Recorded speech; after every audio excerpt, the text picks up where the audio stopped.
Back now with Mary O's Burn. And Mary O's Burn, we put the yearlings in here. I put them on a list because what am I going to do? Talk about peanut butter and jelly and Stonebridge Hecate? I mean, he's got 7 or 8 horses in his barn right now. Cash Deals is going great. She looks great on the track. Gandalf the Black, Mario, Davey, everybody down there has done a great, Chris, they've done a great job with Gandalf the Black. He looks awesome on the track. My 1%, Dewey Ann's little boy, the gelding. He looks awesome. They're using a gelding already. He was so ornery at the farm. They actually gelded him at the farm before we ever broke him. So my 1% a gelding, but that's perfectly fine. A good-looking colt on the track. Outlaw Jesse James is another one of Brenda's horses. Big Jim yearling. That horse looks fine on the track also. Peanut Butter and Jelly is in Mario's barn because Peanut Butter and Jelly, Harry had no room when we went to bring her back in, and Mario needed horses, so we simply switched them out. Does she stay there? Does she not? I don't know. Rosie's Masterpiece. We got some bad news with Rosie's Masterpiece this week. Her knees look worse, much worse than we hoped they would.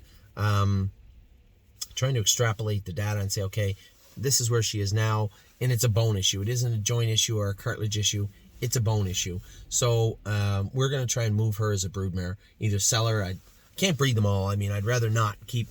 I'm not equipped to deal with so many broodmares. But Rosie's Masterpiece, yes, she's well bred. Could we breed her? Yes. Are we going to? I don't know. We'll see. It's very possible, very likely we could.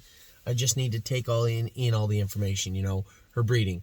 Who we should breed her to, where should we breed her, and none of these things I can answer at the moment. So we'll get through that over the next couple of weeks. I've begun scooping up all the shares of Rosie's Masterpiece and trying to credit people that want it out or buying shares if I could. I want to help when I can. All right. There are people that probably in our group that want to buy Rosie's Masterpiece to breed. So let's see what we can do. And Stonebridge Hecate has looked great. Now here's a totally different opposite ends of the spectrum. Both of them had those rough looking knees and we turned them out. Lots of 2-year-olds do. Turn them out to mature. You hear it and say it all the time. Number one reason is their knees. Stonebridge Hecate come back in, his knees are fine. Rosie's Masterpiece come back in, her knees are terrible. So it's just one of those things. But we're going to focus on every horse on an individual basis. Rosie's Masterpiece, we're probably going to switch gears and move her into breeding, whereas Stonebridge Hecate is going to full speed ahead down the road. He looks great on the track. So that is all the videos. That's all the stables. That's everything. I will talk to you all very, very soon.